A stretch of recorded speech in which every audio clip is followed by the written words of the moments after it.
You are now entering Maximum Driftcast, the only drifting podcast hosted by a Spanish soccer mom, a 30-year-old silver-haired fox going on 60, and finally, a 200-pound bowl of spaghetti with chimichanga arms. The champions, we are the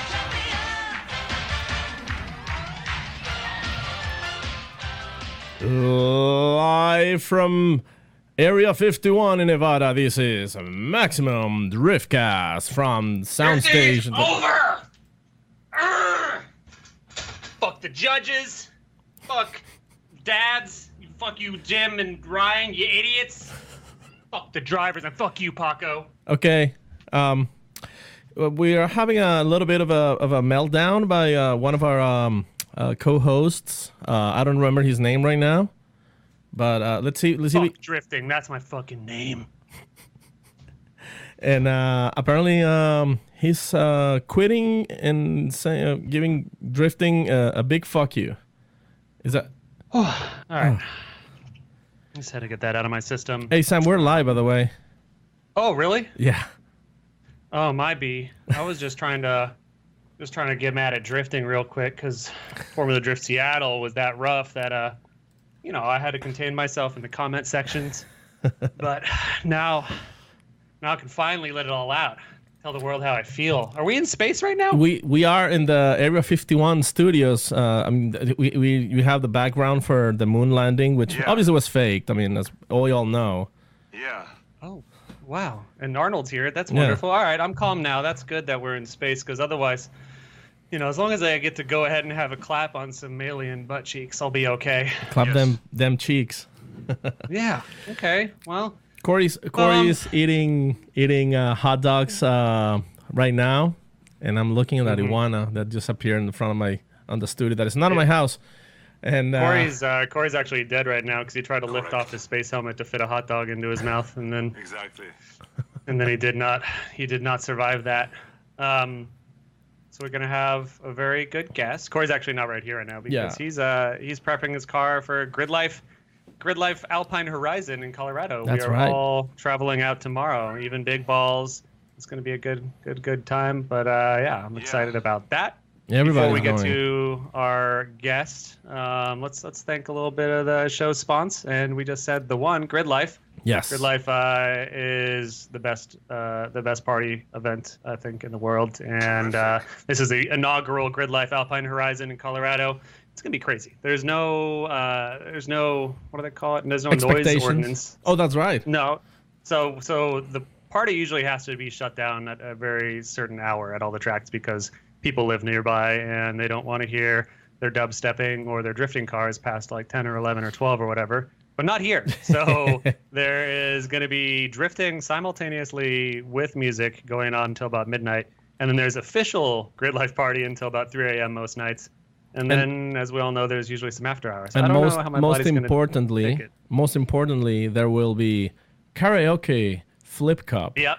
Yeah, I saw that. So it's fun when Chris Stu, the Grid Life dad, likes to, he says... He makes up these cool party events that we don't know about till we get there. And it's like, I don't even like karaoke, and I don't certainly like Flip Cup. So I'm going to have to get through that somehow. Just kidding. Those are my favorite things. No shit. But I'm very excited about that. We also got to thank... I think there's still tickets. So if you're anywhere near Colorado, or even if you're not, Colorado get there. Springs, If you don't Pikes have a Peak. ticket. Yep. So it's going to be a good time. Check it out. Got to thank AM Intakes. You guys are our boys. Thank you for being our boys. And Paco, do you want to get the others? I want to thank Link ECU because Link ECU is pretty much like I think half of the Formula Drift drivers are on Link ECU right now. And I mean Peter and James Dean, for example, who just finished first and second. They are on Link ECU. I mean, they never had a single issue. So if you want a reliable ECU on your build, any kind of engine, just hit You up. can say they've never had a single issue because I know that's not true. But No, I'm saying, but mean that as far Link as ECUs are ECU, great. yeah. So Yeah. get a Link ECU. That's the way to go. It's becoming the industry standard. I said it, and it's official now. And also the only ECU used by Lincoln Park, I've heard. Yeah, Lincoln Park uses Link ECU. That's correct. And also, we thank our faithful Patreons. Most faithful. Our 3 Patreons who have been with us since day one. Just kidding. There's more than 3.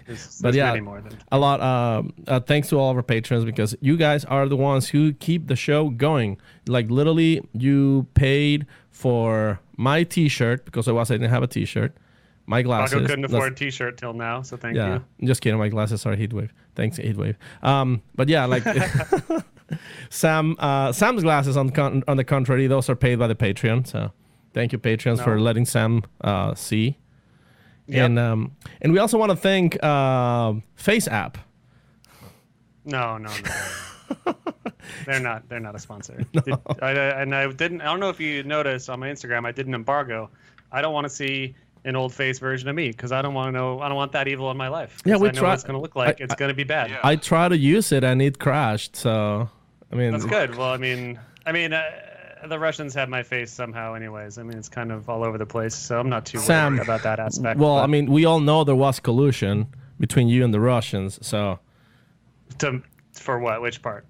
The mid half part, I think. Oh, okay. Yeah, that makes sense. So, well, should we... That's not a Russian, that's a German. That's Arnold the German. Should we... It's not German, Sam. That's very racist. Should we call up our baby Let's bring our baby boy, our baby boy guest of the day. This is our tiniest, cutest little guest we've ever did see. Yes. And I can't wait to hear his tiny little voice. Tiny little baby boys. And talk to him and hold him in my arms and tell him what a great job he did at Formula Drift Seattle. The worst drifting event in history. All right, so Brian is queuing. Paco's glasses. Yeah. Hold on. What? Keep talking, Sam. Paco's going away. So I guess you're going to hear a story from me while he makes sure our baby boy remembers how to use a telephone. Let's see. Oh, I'm going to fly an FPV drone for the first time at a Grid Life event. I'm pretty excited about that. I'm going to try really hard not to cut a baby in half with a propeller. Sorry, I'm back. Okay, you back, Paco? Yeah. I just was talking about how Chris Stewart gave me permission to fly FPV at the event, and I'm going to try really hard not to cut a baby in half with a propeller. Challenge accepted. Please don't bring babies to Grid Life, Colorado. I mean, most babies shouldn't be at Grid Life anyways. Maybe there's a really cool baby that could show up, and you know, if you're the baby driver. Speaking of baby drivers. What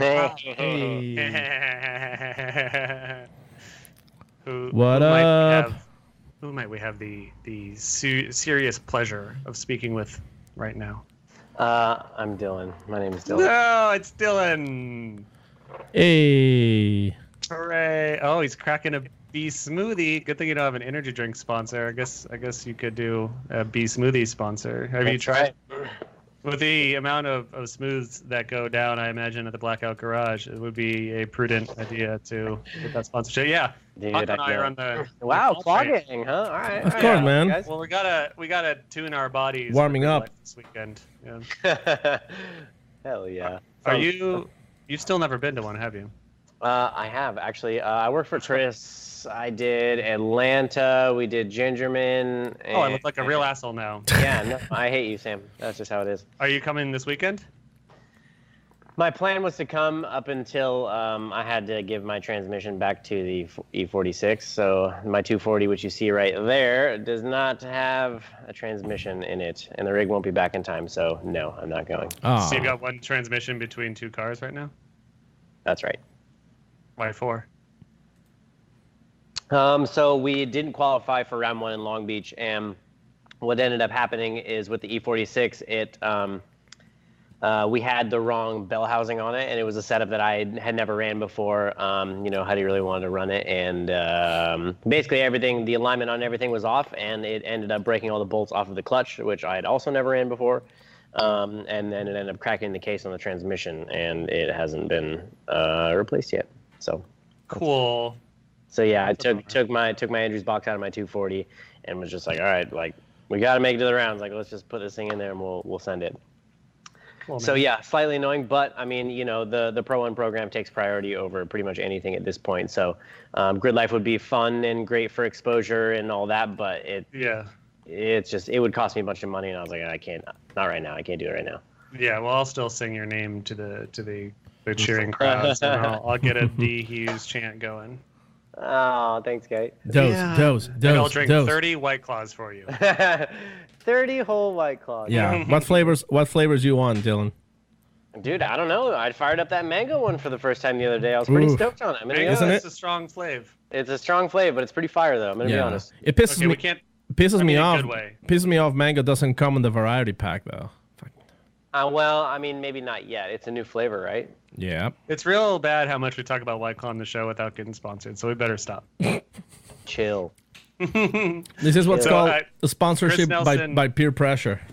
Chris Nelson in YouTube chat actually just says, why not take Forsberg's party car?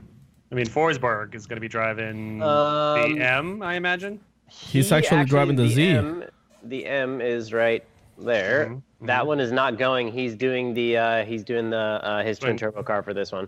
Twin Turbsky Z. Yeah, the M is getting a couple things done to the engine, and Alex Grimm just made another exhaust for it and put different headers on it, and they're doing some work to that thing, trying to get it all fresh for Atlanta. Cool. And that one will come back out for that. So yeah. I mean, there's so much drifting that I feel like Forsberg's going to get tired of drifting. That you should still probably come and drive a little bit. Well, yeah, I was hanging out with him and Tuerck today. We ended up pulling that NASCAR motor apart, the one that those clowns blew up going down the drag strip, just to get it for blackout. And I was like, "Yo, you boys already got crew members coming?" They're like, both of them were like, "Yeah, we got guys." I was like, "Damn it!"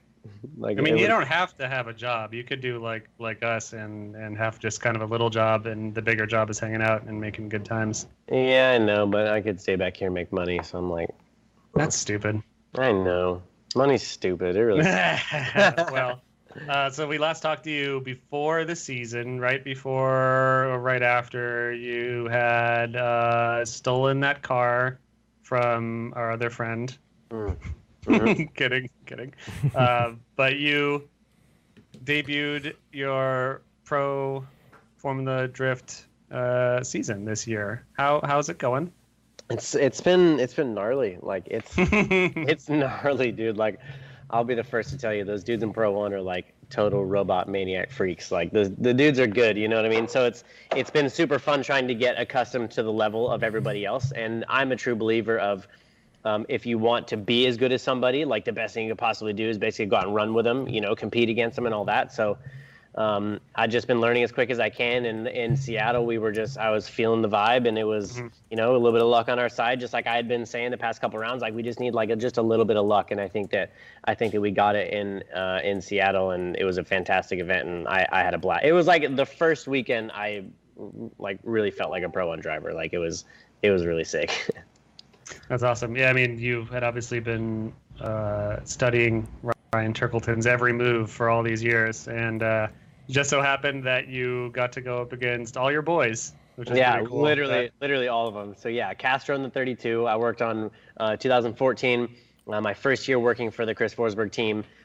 They brought me onto their program because Castro was coming on running the other car. So I worked for Castro for 2 years on his program. We ran Castro in the 32 in Seattle, which was super crazy. We ended up pulling the win. He bumped off the wall pretty good, but I think the car will be okay. Not how I wanted to win. Like I wanted to run some tandem and like party proper, you know, but I mean, shit happens. So that was dope. Huge confidence booster. We got on the main show, did the whole top 16. Was that your first top 16? That was my first one. Yeah.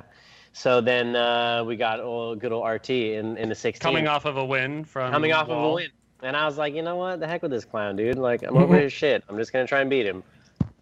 When we did our predictions for the entire event, I predicted Tuerck winning the event. So thanks for screwing that up, man. Well, I hope I lost you some money. No, I don't have money. So yeah, we got run up against Tuerck, and I ran him in practice either that day or the day before. And he did the same. He's doing the same type of initiation all weekend. And I'm pretty sure that he was doing a clutch kick, and it would upset the car, set it to angle, and then he would pull the handbrake, and he would check up. And then he would roll back on the gas. So I was like, I followed him in practice. I initiated too close. I almost bumped him, had to back off. And I was like, man, like I can easily like take it back just a little bit. And I was like, if he keeps doing that same initiation, like, all I got to do is do a clutch kick in, and I feel like I can keep up with him on the bank. Yeah. So timing ended up working out. I came in, I just clutch kicked it in behind him, and we were fairly stable and high on the bank behind him. Like my car is a little bit low on power. We're like, a good 250 behind Tuerck. So I knew his car's fast. He's on a real big tire. So I'm as soon as we initiate, the skinny pedal hit the throttle stop, and we never lifted until like the end of the bank. It was just, that's just how fast the cars were. I wasn't gaining on him. He wasn't pulling on me. It was just locked in. So it was a really, really good feeling. And I just kept looking at the stickers on the side of his car, and I was like, wow, those are kind of big because I'm kind of close. This is gnarly. Yeah, it was definitely a cool battle and a well-deserved win from you, despite blowing my bracket and blowing out Tuerck's momentum. But I talked to him at RS a little bit after he got back, and he was pumped for you. But it was like, oh, okay, cool. Well, Dylan decided to show up against me and blow that out. So, but that's how you have to drive against your friends. That's the best part. Is that it sucks when buddies have to go up against each other in competition, but because only one bro can win. But at the same time, it's some of the most fun battles, and regardless of the outcome, it's always a good one to watch. Because I don't want to say. I don't want to say like, you guys don't play tricks on each other, but we'll get into that whole topic a little bit later in the show. I want to talk about you. And somebody straight up is always cool. I want to talk about you and your car and your life a little bit more before we talk about Seattle. But did you watch the drifting after the show? Have you seen the battles that everyone is crying about? Oh yeah, I went back and watched the live stream actually a couple times. I was just like showing Chris and Ryan some of the things, the controversial battles at least. We were like looking over them today, just staring at my phone. And dude, it was a wild event. There was a lot of shit. I feel like a lot of people had a bad event. Me not being one of them. So I was really thankful and fortunate for that. I hope you didn't watch our halftime show. I didn't. Good. It was a mess. There was technical difficulties. It's a very challenging task that we've set out to do by not being at the rounds, which I would love to be, but budgetarily it wasn't an option. So we've been trying to do remote shows, but it means that we are recording a show immediately the second after 32 ends, or in this case, because there's that big wreck between Jones and Forsberg, we started recording right as that occurred, just because we wanted to get the show out early. And then we have to record, send the show, and have it be ready to air by like 30 minutes or an hour before halftime's over. Wow. So it's a lightning turnaround, and then at that point, like FD has to the live stream team has to put up a bunch of footage of battles we're talking about, but for whatever reason or another, that footage did not make it onto the screen. So just us talking about a bunch of battles, and you couldn't see the battles. And I made the mistake. We both did. We both made the mistake, Paco and I, of sitting in the YouTube chat and seeing what people were saying. It hurt my feelings. Oh, no, dude. People are so brutal. Yeah, it was tough. What are you going to do, man? There's always going to be people talking shit. Who gives a fuck? Yeah, but they said mean things about me. Yeah, well. Like that's. By the way, let's see. If you want to watch Dylan and Tuerck's battle, I've been going through the Formula Drift Monroe 2019 main event live on YouTube. It's on Formula Drift's Facebook page. Your battle is at about 5 hours, 10-ish minutes into it, and you can see Dylan taking out T-Boy, which is definitely fun to see. T-Bone. So, sorry, Paco, you're going to say something? No. Interrupted. Tell us about you kind of touched on it already, but about the level of driving in Pro 1, which, I mean, you predicted. You knew kind of what you were getting into in that regard, but how was it transitioning from your S13 to the Bimmer? Well, I've been having a blast with the BMW. The biggest thing with that car is just trying to get it with such little practice time in the car that we didn't really have all the bugs worked out of it when we came into the season. So we came into Long Beach, we had a massive clutch failure, and that totally sucked. We'd had an alternator failure against Jeff Jones in Wall, which totally sucked. Like, we got to go one more time with him. Which is pretty standard new car shit, to be honest. It's standard new car shit, but at the same time, it's, what ended up happening with the alternator is that we hit an inside clip. At Wall, there's a bunch of inner clips, so we transferred a little bit early. We hit a cone, the base of the cone came up, and it hit the plug on the back of the alternator and just broke it on the inside of the alternator. So it's like shit that you can't even, you can't even plan. How do you plan for that? You're like, I have a feeling, it just doesn't work. So, and that's when I said that we just needed a little bit of luck. And that's a lot to do with drifting. Like, a lot of it is just luck. And, like, obviously lots and lots of skill goes into it, of course. But, stuff like that. You can't plan for that. You know what I mean? Like, how would I have known to build a shield over that thing? So it's just, you live and you learn type stuff. And I hotboyed it in a little bit too hot. I ran in the back of Dirk in Atlanta, and that was on me. We were going a lot slower than I had expected to. Orlando was pretty sick. We ran Matt Field. He was having some car issues. I kind of biffed it. That was kind of me as well. But coming too. Like I'm super, super impressed with the E46 chassis. It's been a blast to get used to. The thing is an absolute rocket ship on those Achilles 285 123s. It's fast as shit. Like every time I get out of that car, especially at a track like I'm telling you, my hands are shaking because it's full commitment, full send, like as fast as you possibly can, and the level of tandem and just how fast you're going is super gnarly. I'm not gonna lie, but god damn, it's been fun. What is the thing you like the most and the thing you dislike the most about the Beamer so far? It doesn't have as much angle as my 240. That was one of the things that I was worried about, but haven't really had that many issues with it. It's just kind of one of the things in the back of my head. I just realized that it never quite had the angle of my 240. And like I said, I was worried about it, but the only time it ever showed its face was when we ran Chris in Seattle. I looped it on that first inner on my lead run, but I was already shaken up because I knew that I had blown it behind him. I got lost in the smoke, and I knew it was essentially over at that time, and I was like, I'm just going to try and throw it in backwards into inner one, and whatever happens, happens. So I was just, I don't know. I really, really love that chassis, though, to be honest with you. Like, I want my own, Can you add more angle, or what's the deal? Yeah. What do you have for angle kit? It's like, it's version, it's Parshot Mac's first version of the kit, so we're still trying to figure it out. And halfway through the year, we found a couple of issues with it and took it down to Parshot Mac's down in San Diego. We put it up on the lift. We redesigned the knuckle that bolts onto the bottom of the stock knuckle. It's this little billet aluminum piece. Those guys sent it out, had it CNC machined. We have like the only set on the car, and then the spares in the trailer of the new revised kit, basically. So they're the cool part is they're willing to work. They're willing to work with you and put in the effort, and they do make a really, really good product. And we're just going to keep developing it moving forward. And we'll get there. And it's a little bit of clearance here, a little bit, the tie rod might hit that there. Like it's just ever so slight little things that we're just working through. And it's a new kit, so we're working through it. But the car has more angle than it did last round. I've been trying to squeak every little bit out of it that I can, and we're getting there with it. And overall, super happy with the way the car drives, super happy with the steering, easily adjustability on the suspension and the BC shocks. Like everything is, I love that car. It's sick. It's a bad bitch. Do you own the car, or is it Huddy? I do not. It's Huddy's car.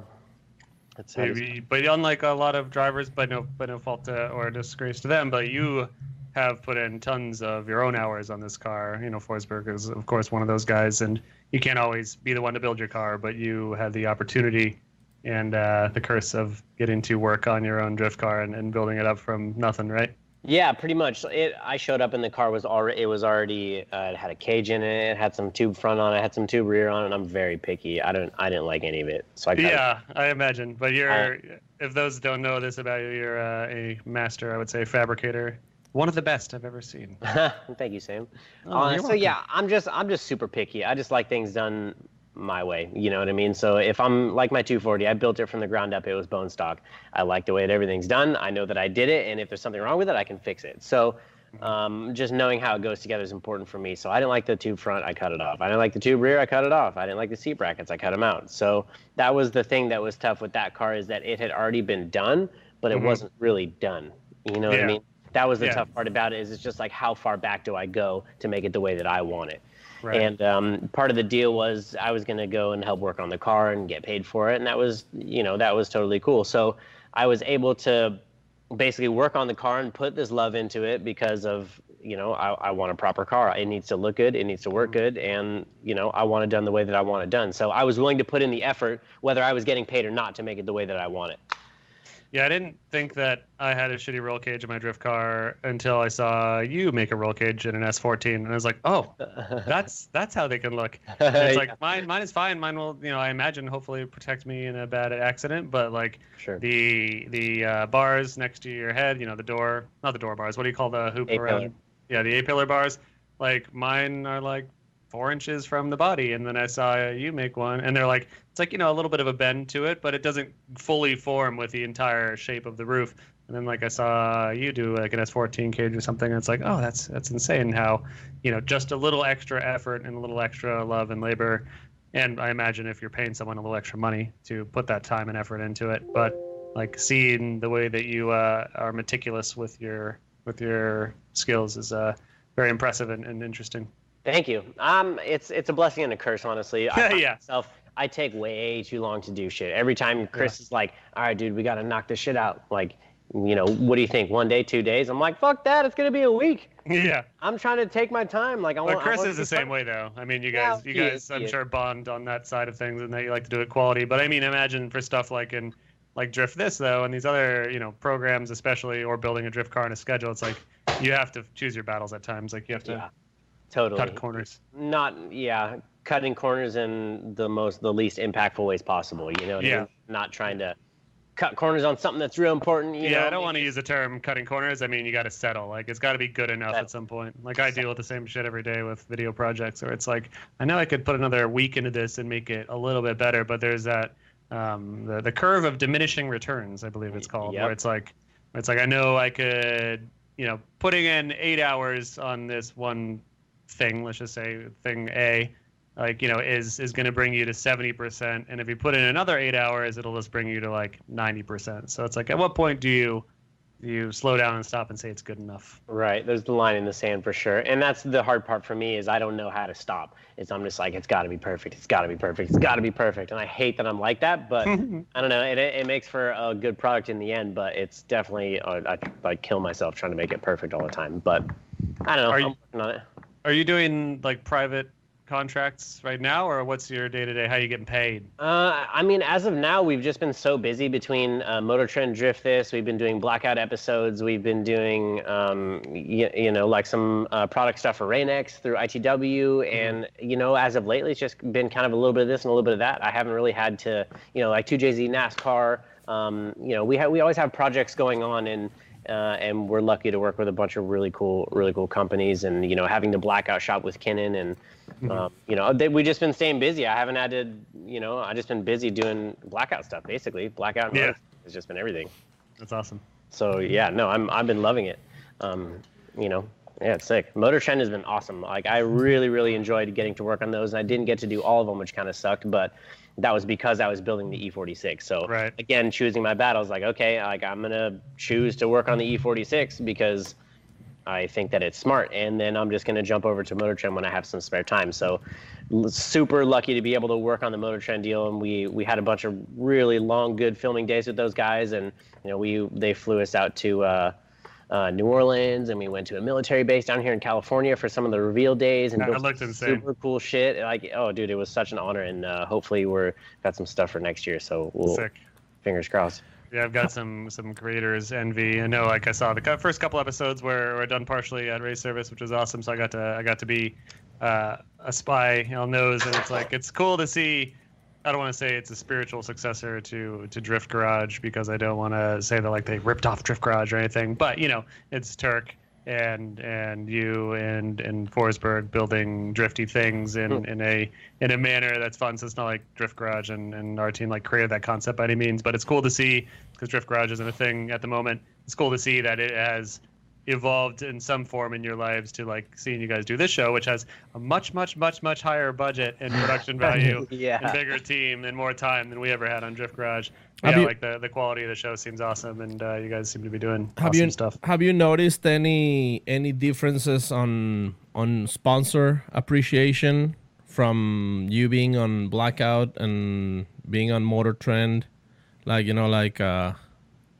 like an actual like sizable, like even they saying like, oh, we saw our products on this was it Drift This and More Trend, like that's very cool. Like, yeah, and to be honest with you, Chris and Ryan are the ones that handle most of the sponsor products that go into Drift This and for Blackout. But this has kind of been the first time that I've been able to stretch my legs on that particular subject with the NASCAR.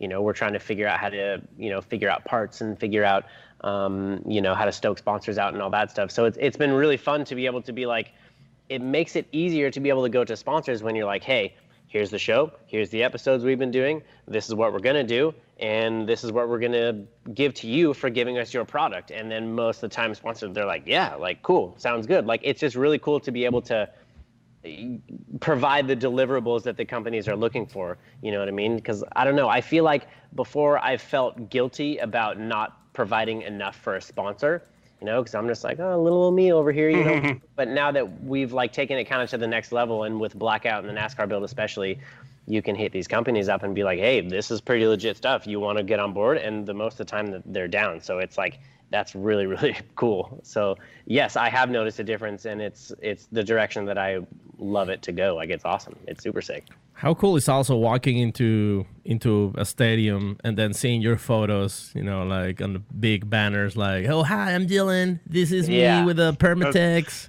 That was a good Dylan impression, podcast. Oh, yeah. I mean, hello. Hey, what's up, guys? I'm Dylan, and I drive the AutoZone BMW. All right, Dylan, let's hear your Dylan impression. I am Dylan. I don't know. Oh, okay, my bad. Okay. Hey, brother. How you doing? That's totally like me. Chug some Bud Lights, would you? Here's my impression of me. Hey. How was that? Perfect. All right, cool. Pretty damn good. So apologies to our live fans. You have been cut off. So it's just you're stuck with us, Dylan. There's some crazy storms going on in Phoenix right now, and the monsoon season.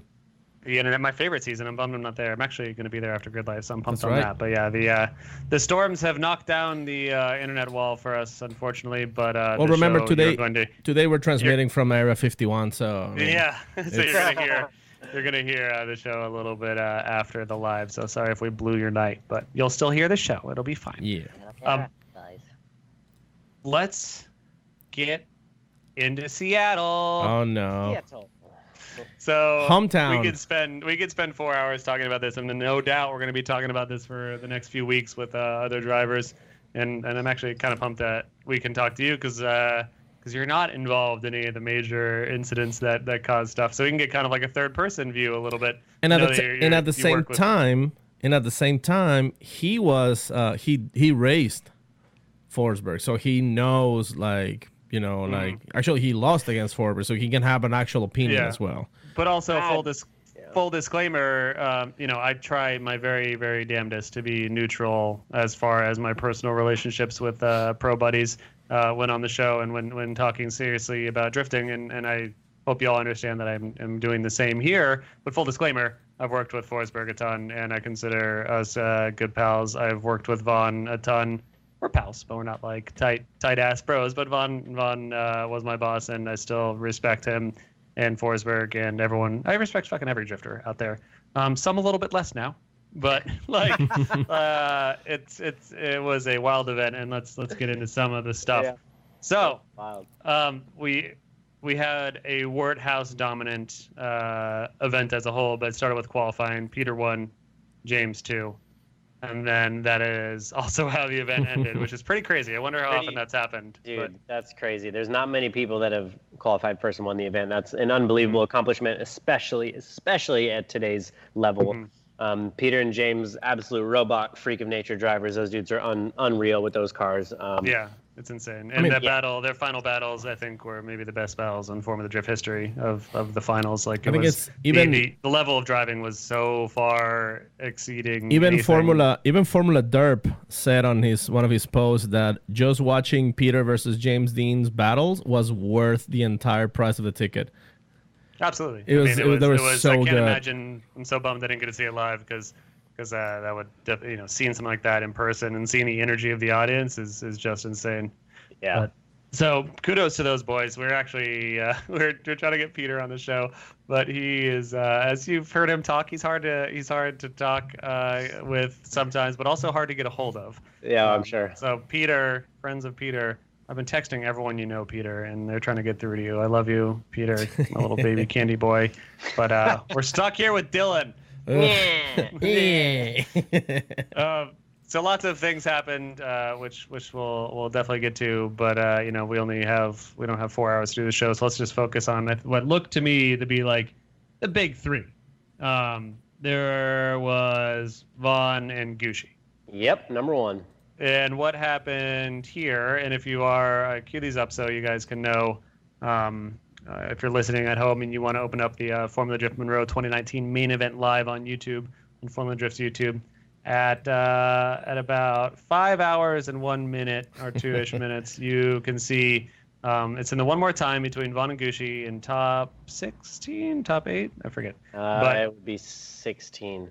But yeah, Vaughn is leading, Gucci is following. Vaughn throws down a mean-ass wall ride. He is, I'd say, aggressive and insane against the long wall. Still very aggressive and insane coming into the alley. But as, initial watching, you see Gucci's way offline. Something's weird with Gucci. And then Vaughn, at the touch and go, really whips it hard, like reverse entry style. Which it's like you would say, oh, that's rookie mistake. You just whip it really hard like that. It's easy to lose it. This is drifting 2019. You got to be very fast. You got to be very skilled, and maybe he just whipped it a little bit too hard. Ken and him barely avoid an accident. It looks like there's a slight tap. Vaughn keeps going down the run, and then the battle is then declared a Gucci victory. Because I imagine, and we haven't talked to the judges, so we don't know.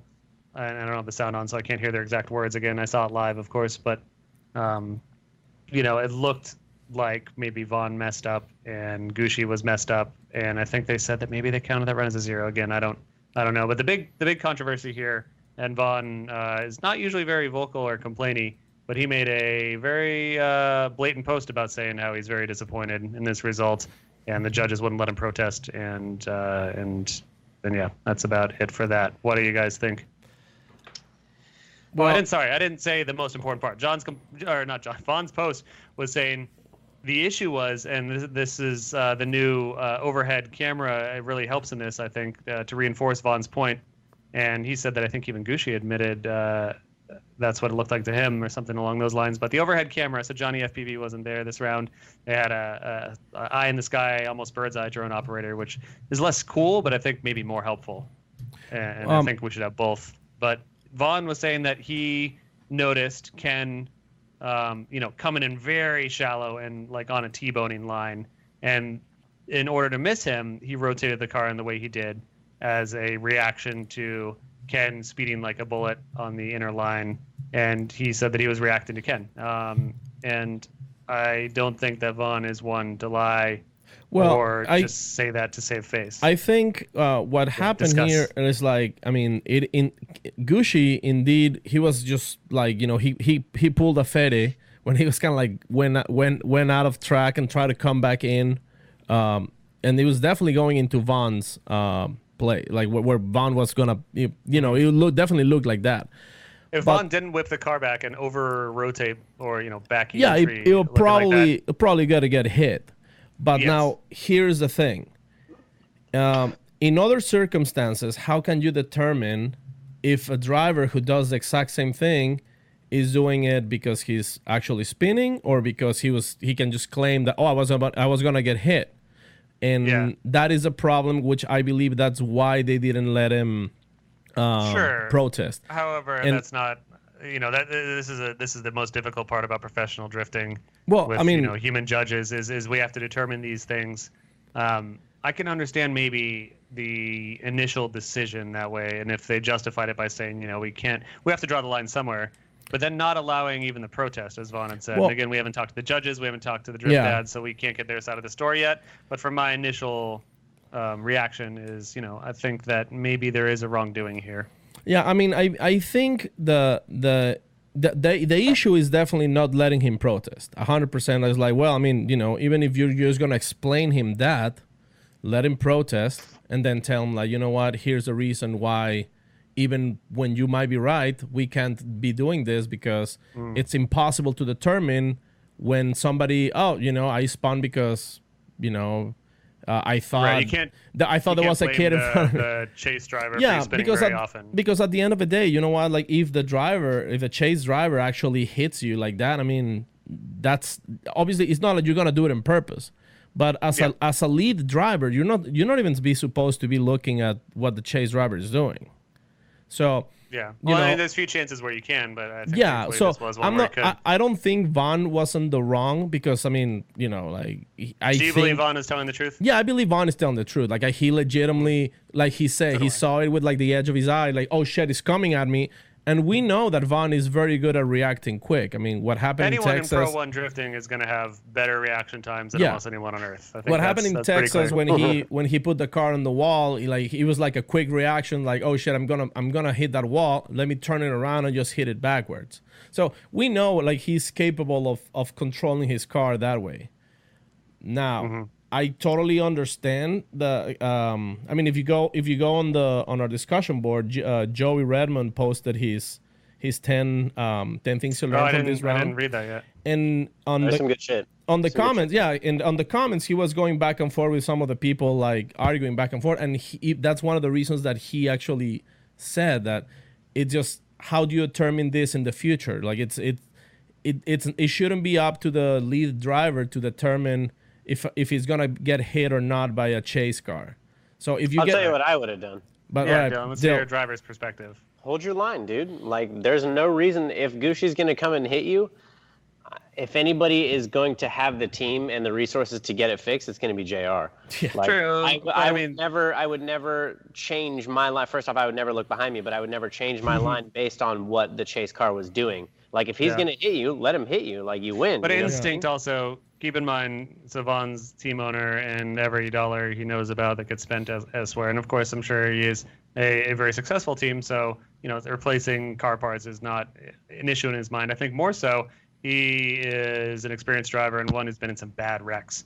So it's like your initial instinct, because there's no time to think about it. Obviously, these are lightning reactions. This all occurred in fractions of a second. And I imagine, you do see a car beelining for you, you're going to slam your brakes. It's like you're driving down a dark road, a freeway at night at 75 miles an hour. It's like, of course, the initial thought that occurs anytime a gigantic or a small, whatever size animal comes out and runs at you is to hit the brakes or to react. Yeah, but these guys, and I think it was kind of like that. But these guys level of subconsciousness. Yeah, but at the same time, I mean, it's not like Vaughn is not a seasoned driver. I mean, I'm sure it's not the first time he's seen a car coming at him. So, but it's a weird decision. You don't have time to make the decision to say I'll let this car hit me to win the run. But again, I mean, that at the end of the day, it was his decision.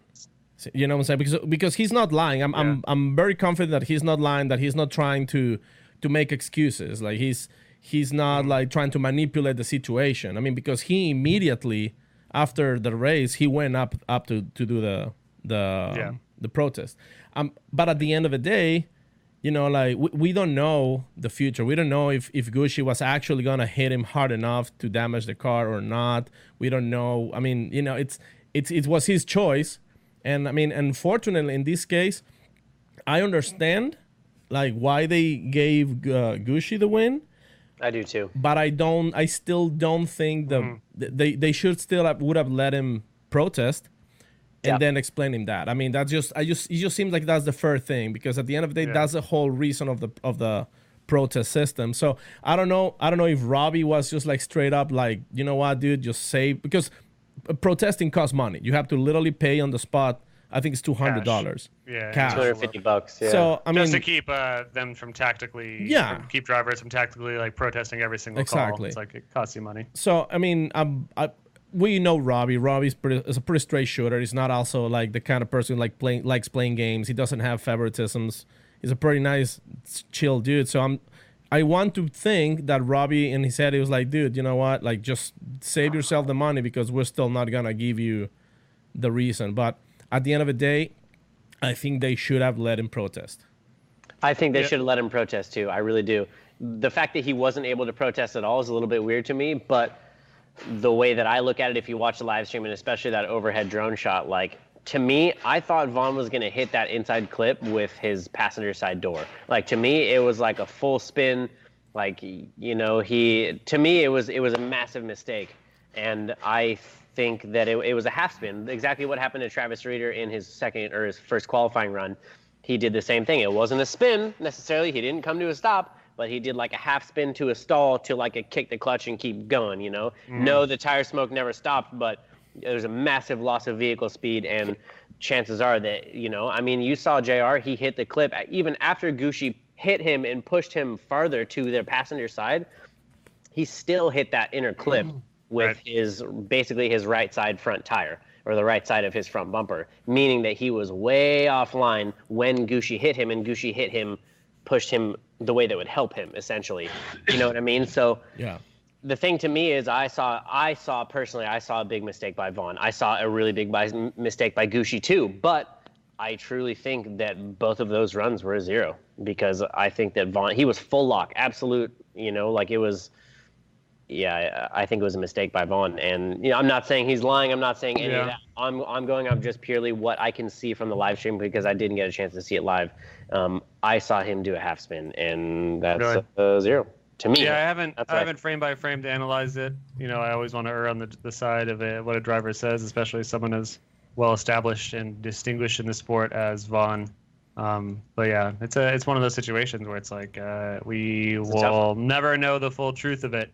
It's a tough one, dude. All we have to do is go off of what's best for the sport, I guess, necessarily, and also at the same time trying to do what's best for drivers. But I don't know, man. Yeah. And I love JR. He's a super nice guy. We used to hang out all the time, and it's always a good time running into him at the track. And I would consider him a friend of mine, absolutely. And I'm not picking sides, you know what I mean? I'm just purely going off of what I see when I watch it. Like, we all make mistakes. Shit happens, you know what I mean? Like, I made massive mistakes this weekend, but just based off what I saw, I think that JR made a really big mistake. Obviously, Gucci did too. I think they should have zeroed both of them.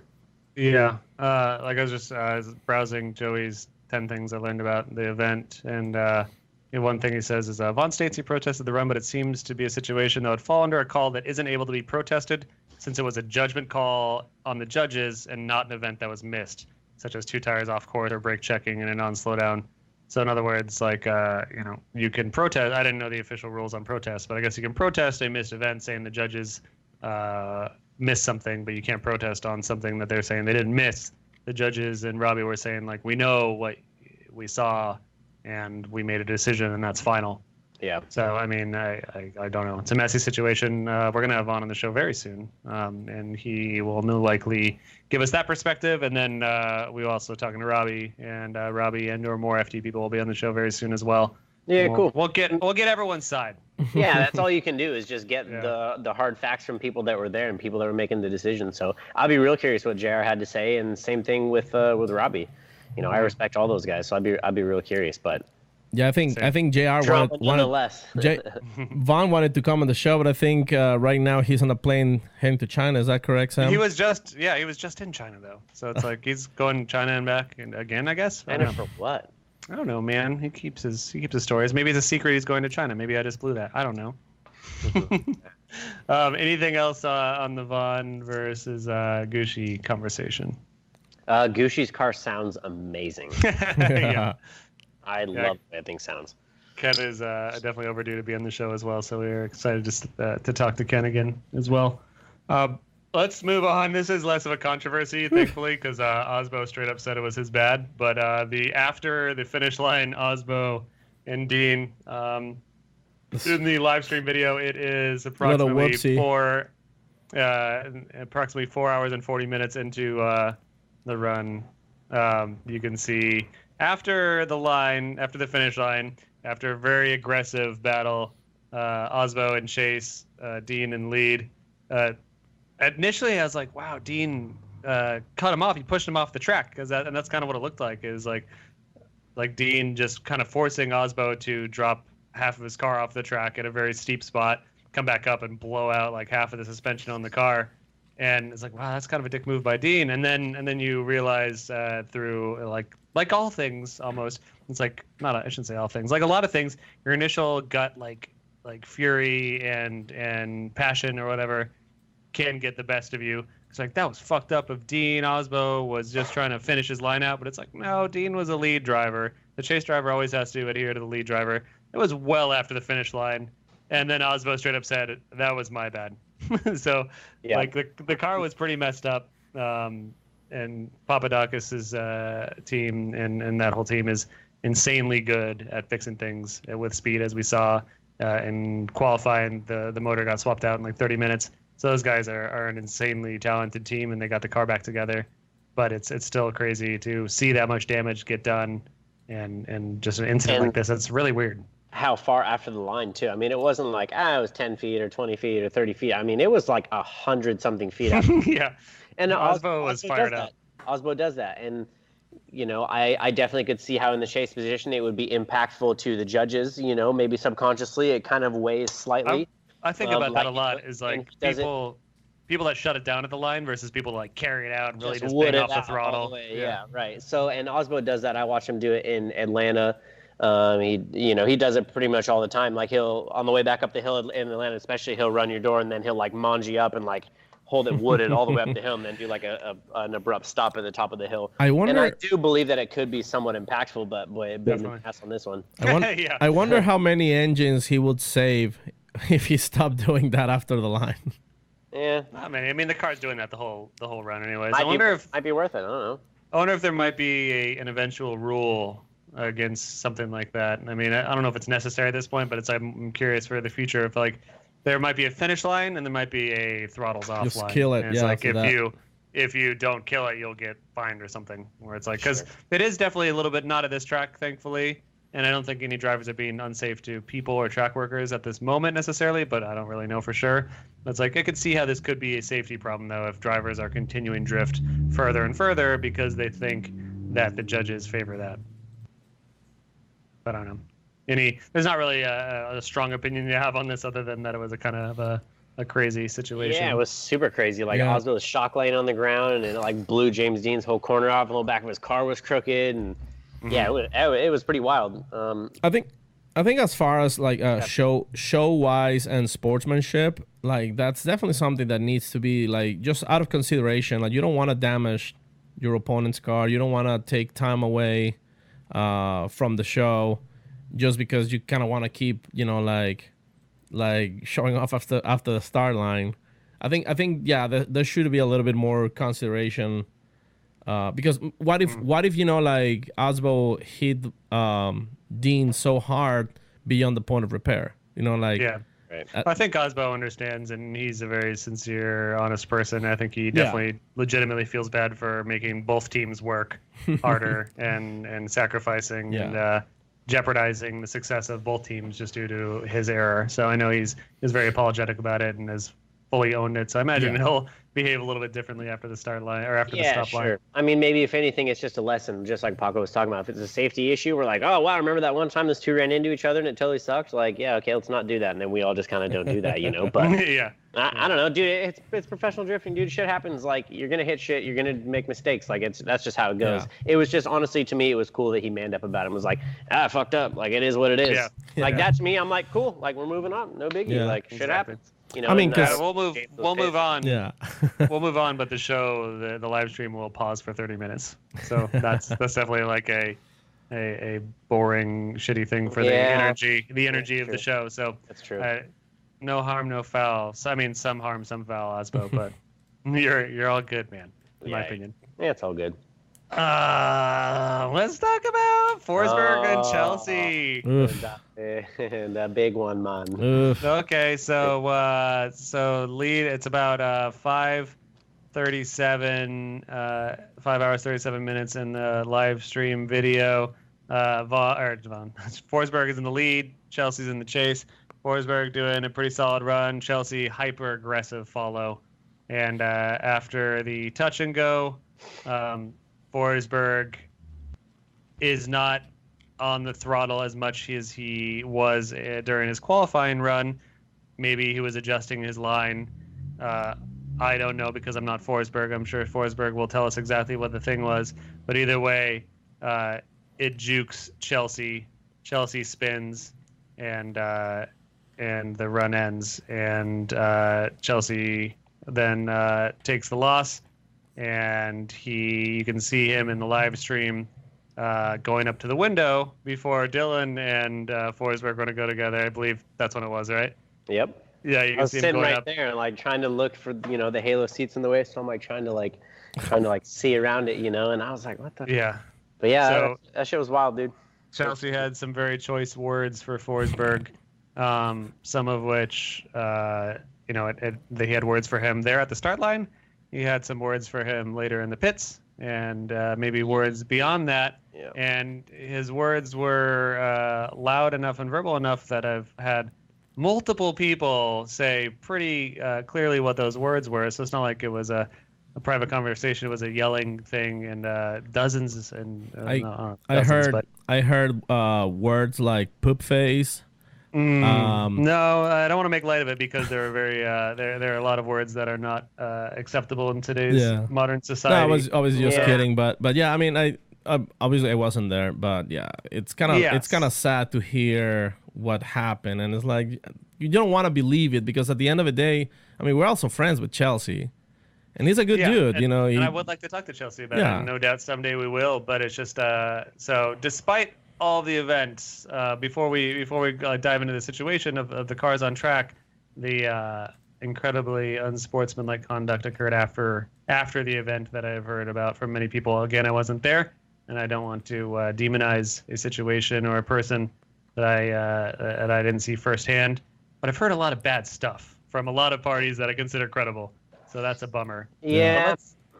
Let's not dwell on that because let's not shed light on the downside, but definitely let's talk about the battle. There's still much to talk about the incident. So the anger from Chelsea is saying that Forsberg intentionally sandbagged, as we've called it in the sport. He intentionally lifted and drove in such a way as to make his run not chaseable and to make the driver behind him fuck up.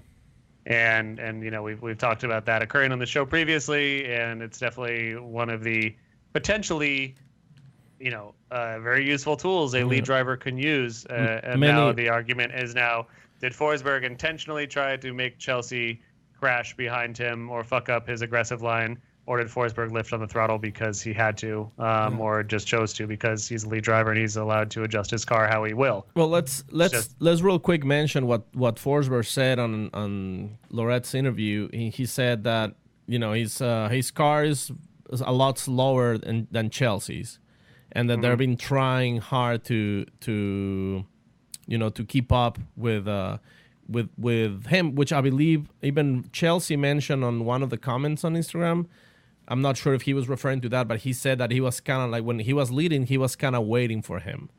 So I don't know if that is like confirming that Chelsea's car is just so much faster right now that he would have just like let him in the dust.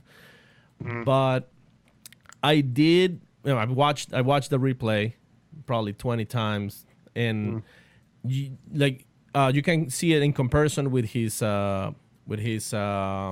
qualifying line. Yep. And you can definitely see a lot less tire smoke, but you don't see the wheels locking or anything like that. What I see. To me, it was a mistake by Chris. The way that I look at it.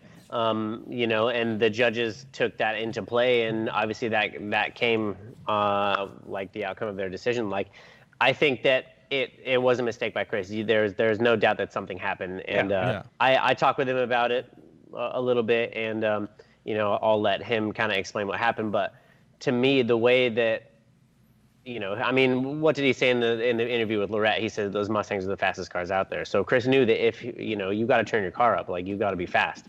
Maybe he put some grip into his car. Maybe it was reacting different, and he had essentially no laps to practice this, brand new setup, more grip, more power, whatever. So, this or that could have happened, but at the end of the day, it was a mistake by Chris. And I think that the judges probably could have saw that, a little bit more, but I don't think that that's justifiable for what Chelsea did after. To me, the biggest bummer about it to me is the words that he chose to use. And I'm not real sensitive to whatever. Like you could say it doesn't really matter, but it was like he was like, incredibly irate over the whole, unbelievably and accusing of intentional. No, that's not Chris, dude. Chris wouldn't. Neglect. Chris, he wouldn't. He's like, he brake checking. That's the only way that he'll win. It's like, dude. That's not how it is, dude. Chris isn't like that. Like it was an honest mistake by Chris, and the judges didn't see it or didn't weigh it that way. You know what I mean? So I think that the way that Chelsea chose to handle it was not cool. I understand his frustration, but he's got the fastest fucking car on the track, dude. Like, did he hit me in practice? He ran into fucking a half a dozen other guys in practice. Yeah. Like, you can't be. I think that his car is just so gnarly that Chris made a little mistake and there was nowhere for him to go. So, it's just unfortunate the way that he handled it. Yeah. So this is one of those things. Dude, Chris would not do anything shitty like that. He wouldn't, dude. He's not. It's not like, oh, I'm gonna fucking brake check him right here. Like, that's not how it works, dude. Not to mention, I mean, as far as I understand, Chris and Chelsea are also buddies, and it's not like they're totally cool. And obviously, shit's fucking super weird now. Like, I have to assume. I don't know. It was just, and as soon as I got out of the car with Tuerck and Chris was the battle after us, Travis Reeder had come over to. He was out of his suit. He had ran ESSA. He came over to my little pit area, had my gloves on, my head sock halfway on, and I was about to run Tuerck. And I just went over there and gave him a bro hug, and we just exchanged a couple words. And I see Chelsea coming up, and he comes up and just starts lighting me up. Not like you're bad or whatever, but he was like pissed at Chris, like real pissed. It was like warning me about he's gonna play games and this and that, and I'm just like, I'm gonna get in the car, like. So he decided to come up and have a couple words to Chris right before he's going to run his battle, which, putting that sort of putting words like that towards somebody would definitely make you feel away inside the car, which could potentially alter the outcome of our battle, mine and Chris's. So that, you got to take that into consideration. That's, I don't know. It's just something to think about. Like, he kind of said he chose to go up and say those words to Chris as he was going to the burnout box. You know what I mean? Chris was accused of bad sportsmanship by Chelsea, as in he was accused of intentionally sandbagging. Chelsea very clearly displayed bad sportsmanship and in a verifiable, very repeated way. Yeah, it's like, I'm cool with both the dudes. It's just the way that Chelsea handled it wasn't cool, and I don't know. That's about all I gotta say. It's just an unfortunate situation. I think you should just let Chris explain what happened on his side, and then get Chelsea on here. You hear both sides, and then you decide. But you cannot ignore the fact that what Chelsea did was ridiculous.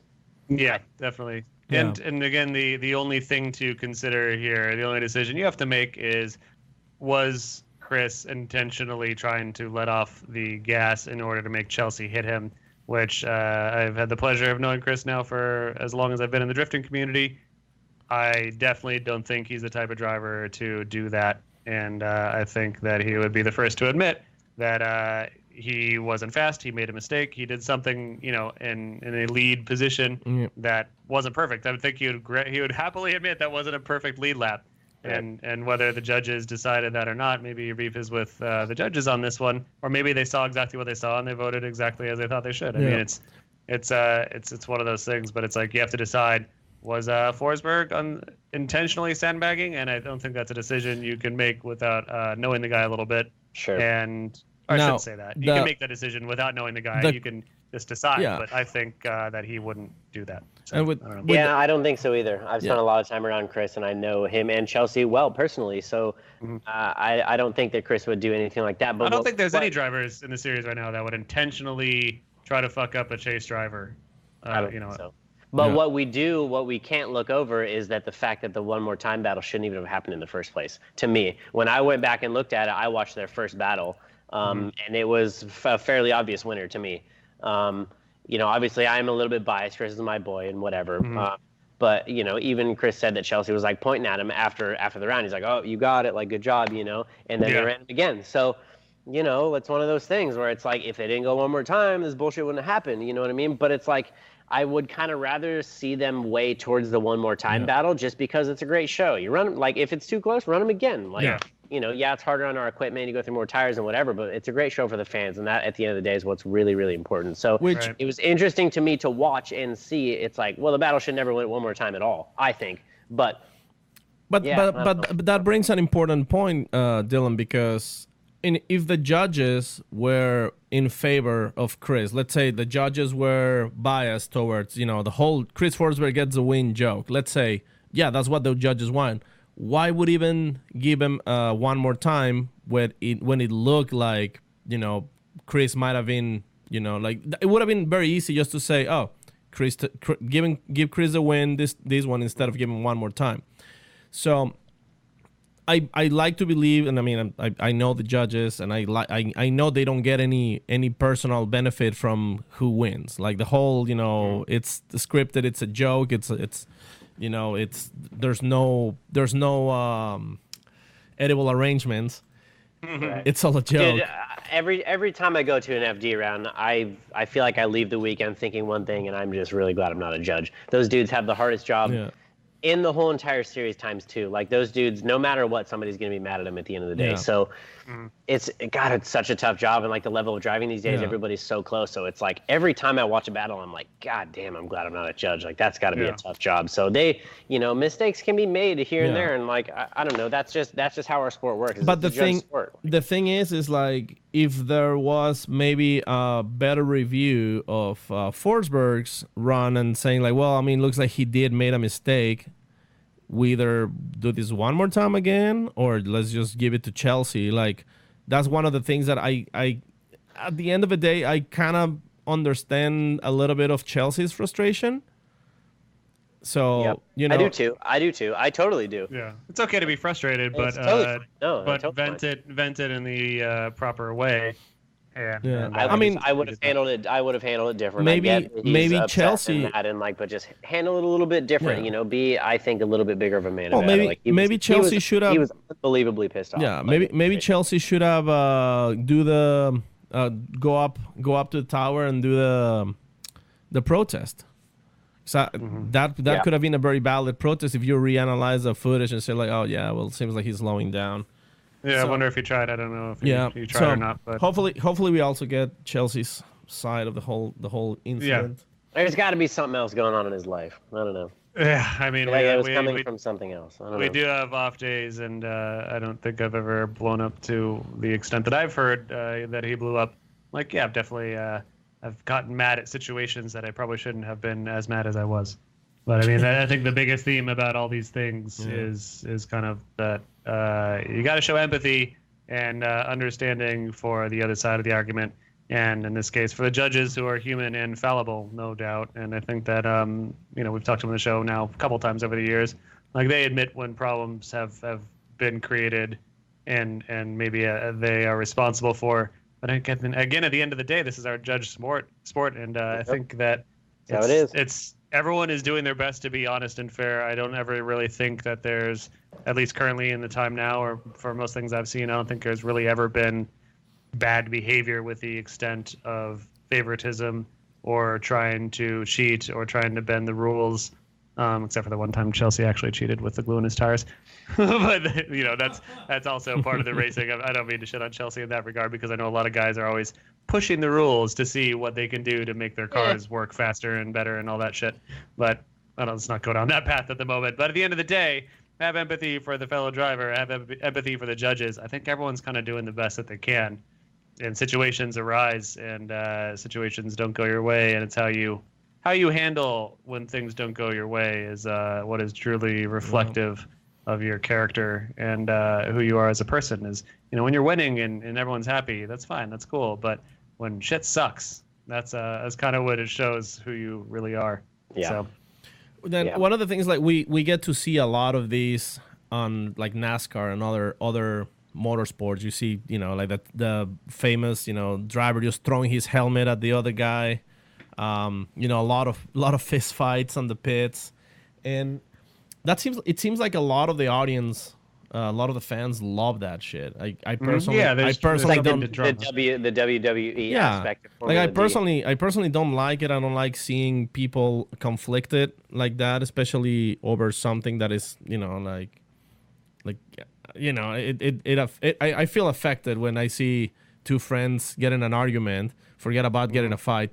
So it definitely I hope this is something that can be avoided, but at the same time, it's kind of like understandable that on the motorsports, people gets very heated because they feel like they're putting their life on the line. Like you're always feeling like I'm doing this, I'm very fast. That's why I love drifting, especially pro level drifting and pro 1 level drifting in FD. It's like it is the most intense form of motorsport in the world. Up there with, of course, all the other top tier motorsports. But there's something very special about the intensity, and everyone's nerves are on high because you have to be at that level. So No, I get you have one shot. You can show up, you can kill it in practice, you can kill it tandem practice, you can kill it in qualifying. If you make one mistake in tandem, you go home. That's it. You have one shot. Doesn't matter how hard you've been killing it. You just hit the e-brake or miss a downshift or anything could happen. And just the fact that you have absolutely one shot to win or lose is just your nerves get in there. Like you got to make it happen or not, or you're going home. That's what's crazy about our sport. Yeah. It's just, especially when somebody wrecks on track. Like for me, I feel like I sat in the car forever when they were taking Osmo's car off the track. And another time, something else happened this weekend, and it's like you're like next up in line. Your nerves, and you got yourself psyched out. You're ready to go, and then you wait a half hour. You're literally just sitting in the car waiting, and any second they could send you, and you're like halfway about to fall asleep in the car because it's so hot.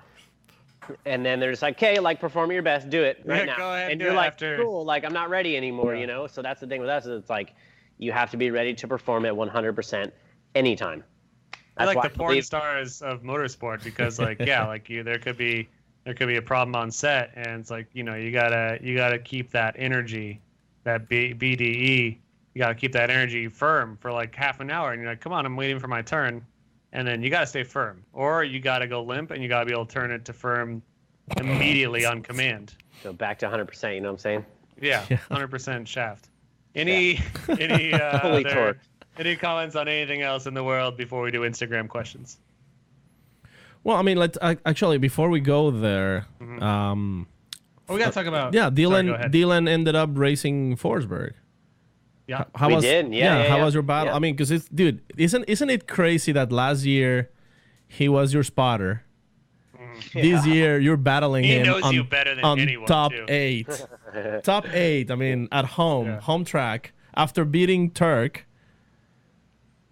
Yeah, it was crazy. it was wild, dude. It was a day to remember for sure. Yeah. Just the way that everything was going and the way everyone was feeling, the amount of support that we had friends and family, and we had lots of shirts to give out. So I mean, my pits they were packed the whole week, and we had so many people in there, and I hugged so many people and shook so many hands. It was just great to see all my friends. I live in Southern California now, so the Northwest is originally home for me. So it was so cool to catch up with a lot of old people and be able to kind of do my thing and finally be able to prove what I can do. So it was, we got the battle against Castro. And then after that, I was super nervous for the round with Castro, I'm going to be honest. And then it just, whatever happened, and then it just went away. Like with Tuerck, I was like, dude, this is my bro. Like, I cannot wait for this. This is going to be sick. I get to go and run tandem with Ryan Tuerck in Pro and FD. Like I was absolutely beside myself. I wasn't really that nervous. It was just, we just did what we had to do. And I had a plan on the initiation. And it worked. So I know it was a close battle. He had a little bit better proximity on me on the infield, Tuerck that is. And, the judges saw that his mistakes were greater on the bank, and that's how they called it. So that ended up going our way, which was super sick. And I don't think that there's many people who can really bitch about it was given to him or Ryan got screwed or whatever. I think it was pretty fair. I was a little bit more smooth. I think that's what did it. And maybe him being on that slightly shallower line with slightly less angle, I was choking him up a little bit. But that's, I don't know. That's just how it goes. I think I was able to stay a little bit higher behind him and waver a little bit less. Yeah. I think that's ultimately what did it. Yeah, I've been rooting for Tuerck heavily this year, and definitely after that battle was over, it's like, oh shit, did Dylan just beat Tuerck? and then the judges called that, and then it's like, damn, it did happen. Yeah, that's crazy. Wins one round and goes out to a rookie in the second. It goes out to a little bitch like you. It's insane. Yeah, little fucking. kidding. No, dude, it's insane how far. But that goes back to what I was saying about you have to be ready to compete whenever. For whatever reason, at that moment in time, I may have been feeling just a little bit better, and maybe stress was getting to him or his mind was slightly off for a second, and that's what it comes down to: is the best can beat the worst, or the worst can beat the best on any day. That's what's fun about Pro. It just depends. It doesn't matter in general. It's talking about that one exact second. So that's the crazy thing about drifting is, like I said, the worst can beat the best on any day. It just depends on the day. It depends on the exact time and the mood in the air. So we ended up getting lucky with that one, and I was super stoked, unbelievably stoked. But you're not the worst, and he is definitely one of the best, and we can't discount the fact that just 4 or 5-ish years ago, you were just a little kid sleeping on Forsberg's floor to just try out working at a shop, not even anywhere near pro drifting. Yeah. And now here the fuck we are. Here the fuck we are, dude. Shit, wow. Shit how changes, the hell? Dude. You want something bad enough, you can fucking do it. I'm telling you, dude. Like, Yeah. I'm just some fucking asshole kid. I'm nobody. Like, and we fucking beat Ryan Tuerck last weekend. It was unbelievable, dude. Like, I'm still like, I got back to the house and all my roommates are like, "You're in a good ass mood." I'm like, "You're fucking damn right I am." Like, that shit was dope. This is a cool story because I don't think that it hasn't occurred many. Drifting is such a new and young sport that this story hasn't really occurred that much yet. I think there's maybe some other accounts of it, but of a driver who grew up and idolized and put on a pedestal a driver, and then decided to, like, in your case, you and let's say Forsberg or Tuerck, it's like before you ever turned a wrench on a drift car, you already thought like, those guys are badass heroes in the sport that I'm about to get into. I'm going to get into drifting. And then you got into drifting and you worked your way up at a very fast but calculated rate to suddenly where you're in the pro level, and then you get to beat one of them. And it's just like a really cool story that is going to happen much more often, no doubt. But you're one of the first that I think got to accomplish that in the modern time. Yeah, it was really cool. I remember watching the video that got me was the Tuerck off-seasons drift. It was the first one. He had the SR car, which is now the 1J car, I'm pretty sure. And he was like drifting that abandoned lot somewhere in New Hampshire. And I don't know how many views the video has, but I'm at least 1,000 of them. Yeah. I obsessed over that video, and I watched every single Tuerck episode. I watched everything that Chris and Ryan did. And then I was able to position myself in a spot where I could start working with him, and they become very good friends of mine. So at the end of the day, I am a fanboy. Like, I was completely obsessed with Chris and Ryan and their whole programs and everything that they did. And honestly, just having the honor to run them and like do it at that level, like, it's so sick. Dude, like, it's so sick. It's so cool. And then I got to Chris, and like after I beat Tuerck, like, the fucks that were left were like totally out the window. I was like, I don't care what happens today. Like, I'm good. So we flicked in the bank with Chris, and same type of deal. I did a nice clutch kick initiation behind him. We stayed pretty tight. I remember just staring at the VP sticker on the side of his car, and I was like, man, I'm pretty fucking the same thing. I was like, we're pretty close. Like, this feels good. Like, I'm just going to hold this skinny pedal buried. And I did like a little checkup behind him, and I got lost in the smoke, and it was just 100% wide out. And coming off the bank, that's the fastest part on the track. You're doing probably, 80, 90. I don't know. I didn't look at the GPS, but you're hauling ass coming off of that bank, and there's walls on both sides. So I got lost in the smoke, and I was trying to time my transfer right. And I was like, okay, I know there's a wall over there. Like, we're already past the bank. I know there's a wall over here. And like, if I transfer too late, I'm going to bitch slap this thing real hard. So I gave it like a 1/1000, and then I transferred, and it just went straight up the inside. We checked up, went 3 or 4 tires off. I don't even remember what happened. And I biffed it. Like, I got lost in the smoke and I couldn't see, and that's just what it was. So I was like, all right, like, yeah, that sucks. Like, I biffed it hard. Like, Chris is very, very small chance that he's going to do that behind me. So I was like, I'm just going to go out and have some fun. So we did our lead run, bank run. If you want to, sorry to interrupt, but just so you can watch while Dylan describes it, if you'd like, it's at about 6 hours, 3 minutes in the live stream video. Sorry, Dylan, go ahead. You good. So yeah, we had a pretty good lead run for the big bank, came off good angle, transferred super hard, picked up the gas just about a half second too early. Nerves were super flown at that point. Like I said, just trying too hard, I guess. Picked up the gas a little bit early. Bumped it off the lock, and we just like did like a slow spin. Chris ended up bumping us, but there was, to me, I had already like hit the lock and was like, I'm fucked. Like, looked back, and he's like coming in, bumps me, and I just like hold it buried, do like a donut. Oh, dude, that was the best. I forgot about that. You were so pumped that you just laid on the throttle, and to the point where Jared was like, "Oh, Dylan Hughes, everyone," and then 30 seconds later, he's like, "Still Dylan Hughes, everyone. Dylan is still doing burnouts on the throttle," but everyone loved it.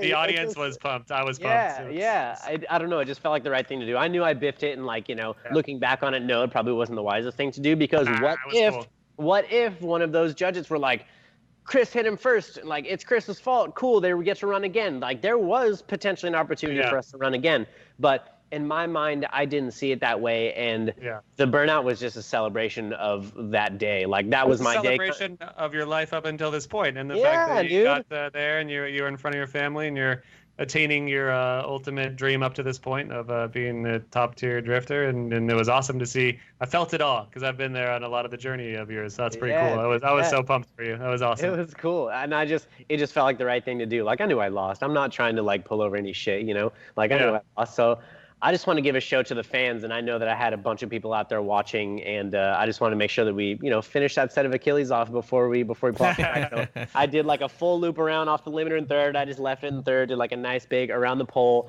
Yeah. We came back around, swung it next to the crowd, gave them like the horns out the window, and everyone seemed pumped. So finish it off. That's what everybody's saying. The crowd went nuts, and that was all I wanted. I just wanted the show factor for me was like the cool part. So I was just having fun. I wasn't pissed at all. I was so stoked.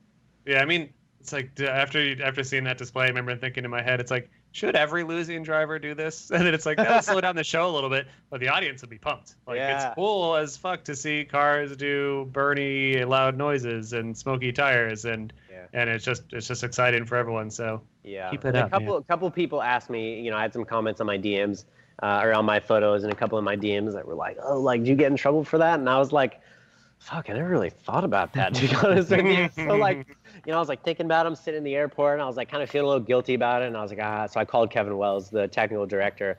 Am I in trouble? I was like, yo, dude, like, it's Dylan, what's up? And he's like, oh, nothing. And like, what are you doing? And I was like, I just wanted to like see like your take how are on you? The whole, are like you... my fucking Aussie burnout session I had in front of the crowd in Seattle. And he's like, oh yeah, well, like we kind of had like a quick meeting, and like nobody really said anything, and we'll have an official meeting tomorrow, and if anything comes up, I'll let you know. But like, we don't think that you were doing it because you're mad at the judges, and I think you were just having a good time and trying to show off a little bit. And I was like, yep, that's exactly what it was. So he's like, I don't know, like I think we're cool. And I was like, good enough. All right, so now everyone's gonna do it. Perfect.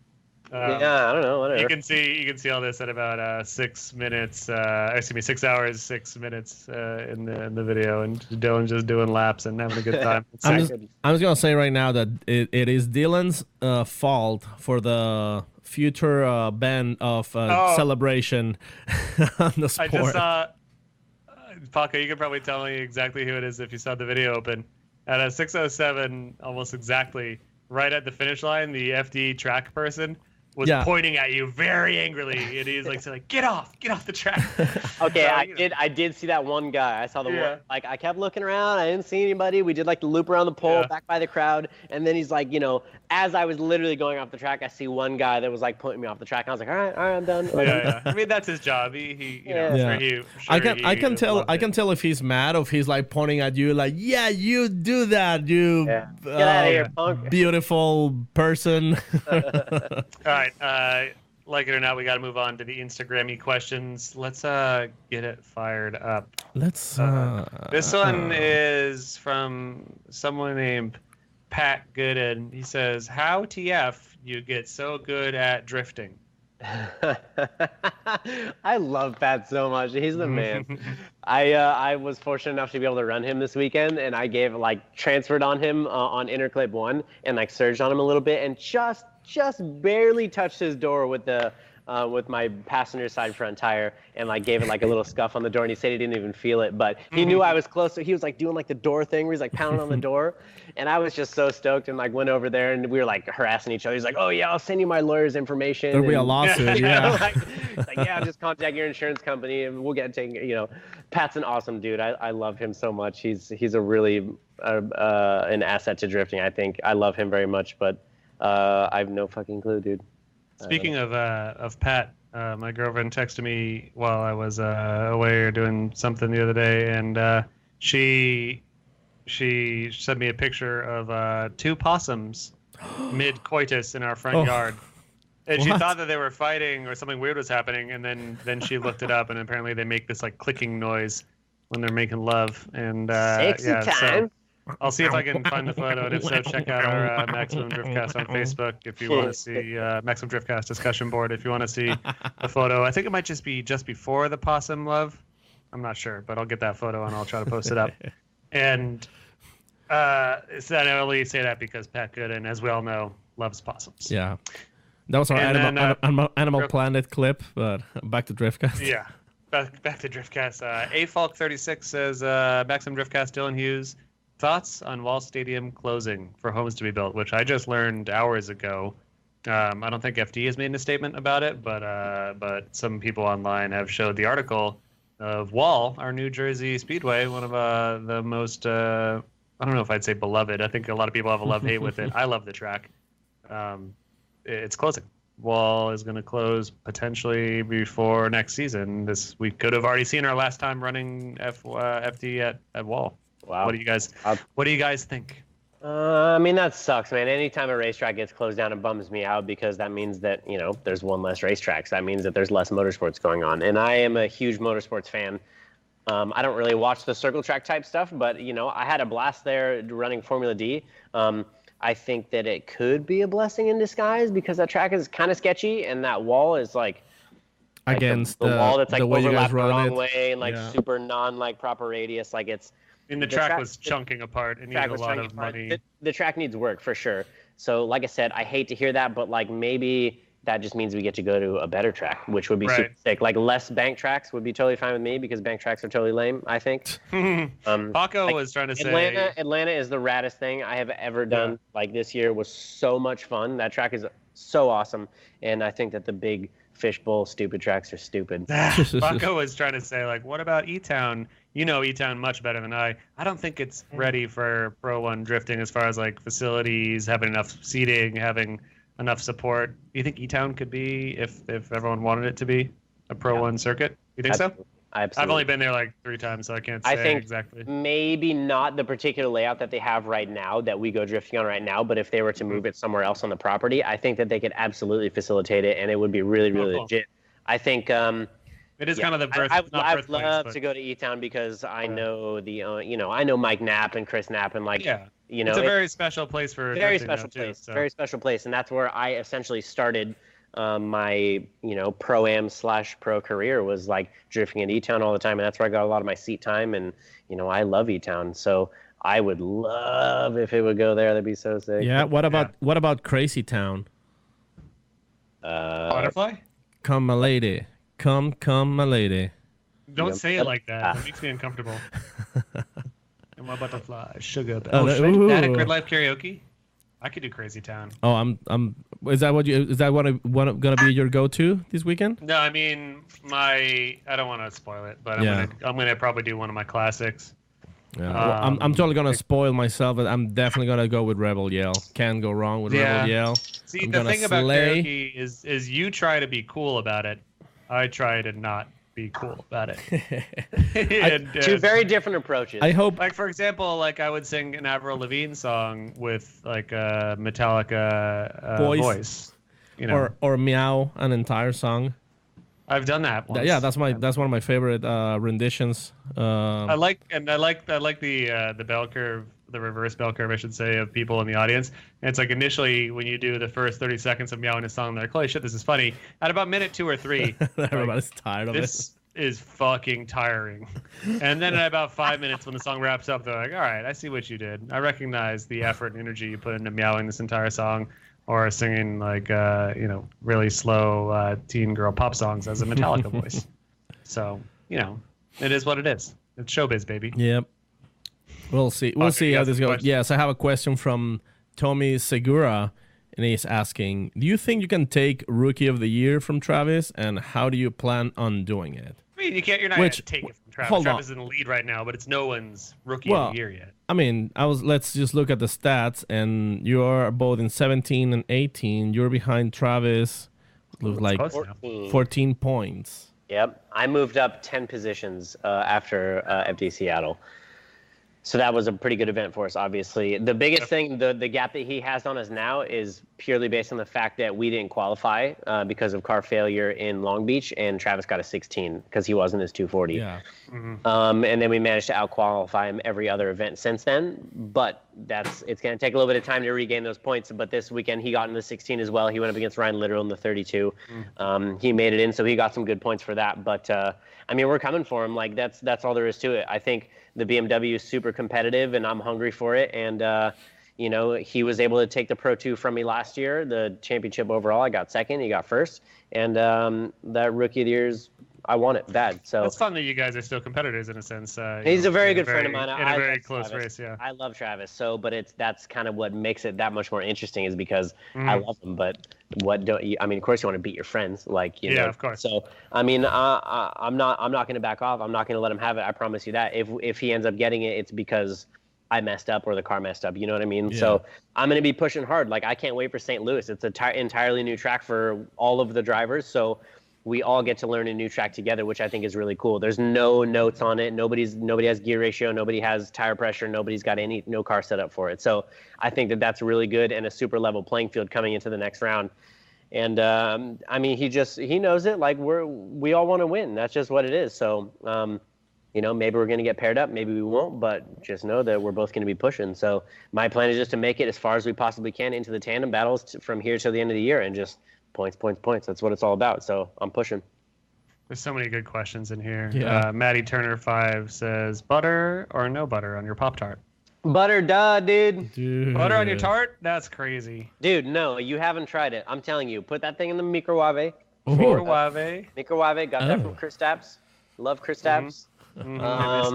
Miss him very much, and him and his cars. So yeah, you just put it in the microwave, and then once it's warm, you put some butter on it, dude. Especially the cinnamon one. Do you put the butter on top of the frosting, or you do butter on the bottom? Well, you do butter on top of the frosting, and it will melt. And then you got to make sure you know how there's like that 1/4-inch strip that goes around it. That's like that little bread stuff it's made out of. Yeah. You got to make sure you butter up that outside edge, and then for full effect. Because that's the first thing that hits the tongue. It'll fuck you up. It'll fuck you up. I'm telling you. Well, get the cinnamon ones though. Just try with a little bit of butter on it. Gotcha. I'll update you on that after try later sure. tonight because that sounds interesting. Delicious. Do you have Pop-Tarts on demand at your house, Paco? Cinnamon's my favorite one. Okay. Dylan knows, man. Willyman 107 says front to back or back to front. Ooh. I'm a back to front guy, dude. I'm gonna be honest with you. Forsberg gives me shit about it all the time, but I'm going with Andy Lapuka on this one, dude. I don't know why. What's the style? Back to front. Okay, I'm just picturing in my head. Yeah, I think that I kind of, I'm a switch hitter. Like I'm ambidextrous. No, you're not, Sam. You do it one way, you do it another way. Come on. I mean, I kind of like act like I'm putting out a fire. It's more like Tap. Yeah, it's like a stabbing motion. Tap. That's so weird. I know, I don't like it. I don't like it at all. So weird. The Ring of Fire. I have a question from good old Iron Dookie. He's asking for Dill Do's and Dill Don'ts update. Oh yeah, that's right. What did we even do last time? Dill Do's. Well, give us your new ones. Manager, and I said that we're not taking any sponsors this year. Oh, fuck the sponsors. Yeah, that's right. So what are some Dill Do's and Dill Don'ts? I don't remember what the segment was, but I don't remember either. I remember it was something hilarious though. Paco, do you recall? Dill Do definitely try to win at drift. I don't know. Don't spin it in front of Forsberg because that was stupid. That's a Dill Don't. Dill do a great burnout show after you spin in Forsberg. Definitely, dude. Definitely. I mean, I don't regret that yet. You know what I mean? Unless FD is going to be mad at me, which I hope not. But I don't know. It just felt like the right thing to do at the time, and I think that they understand that the show is really important. So I don't know. Do burnouts after your thing if you're really that stoked. But if you're not that stoked, just get your ass off the track. Yeah, of course. Definitely Dill Don't. What happened to our car this weekend? I don't know, dude. Don't suck. I have a sticker on my, don't suck. There's a sticker on my toolbox that says that, and I was looking at it earlier, so I know that's what made me think of that. Dill Don't suck. Yeah. And then part two of his question was also when you finally give up on drifting and become a monster truck driver, what will the name of your monster truck be? The Bulldozer, dude. The Bulldozer. Oh, I love it. I love it. Yeah, I don't know. I guess my obsession with that basically came from there's Milwaukee brand hole saws, you know, like notching tubes for roll cages. It's called the Milwaukee Bulldozer, and I thought that is the most hilarious thing I've ever heard in my life. Yeah. That's kind of how the name came along, and Jared kind of took it to the next level and still keeps calling me that, which is really interesting. I think it came from a totally different idea. I do remember the origins of the Dozer. I think we were all sitting around in some spot when it was becoming official that you're going up the ranks. Like, fuck, what's Dylan's nickname? And it started as a joke, and now it's still a joke. Now those in the know, that listen to the show and have heard this story or were there at the day. No, it's less than PG-13, more than PG-13 roots. I just thought that, man, if I was ever going to give up on drifting and I just decided to, get into the old porn industry, my name would just be the whole Dozer. Yeah, of course. Why not? But I tried to switch it up with Jared. I was like, start calling me Dank D because I think Dank D would be hilarious, and he was really not into it. Dank D, Dylan Hughes coming in the bank. I don't know. It's also kind of raunchy, but I don't know. He was really not into it. And I was like, okay, whatever. Call me. I don't give a shit. I like the Dozer better. Yeah, that's a little bit too on the nose, Paco. I like it. I think it's the best. I know you like it, but can't have it. Can't always have it your way. So this is a final question that is from Steve 420. The 69. Blaze it. The King Blaze it. Yeah. He says, how do the cars in the movie Cars reproduce? I would say they probably have to swap some sort of fluid somehow. Mm-hmm. I don't know. A little bit of gear oil in the tailpipe, you know what I'm saying? I don't know. So what does it look like in your mind? Because you've seen the Cars universe, and all the cars are like human anthropomorphized. Like they got faces, they got mouths, and there's baby cars. Oh God. It's like, what do you think it looks like? It's not good, dude. It's not good. I don't like it. I don't know. I just want everyone at home to think of the mental image and how the cars in the movie Cars reproduce. Just start picturing in your head, thinking about it real hard right now. I want you to picture the position. I want you to picture what actual interchange is occurring between the two organisms. I'm saying Doggy and Froggy style, dude. What's Froggy style? Doggy and Froggy, same shit. Oh.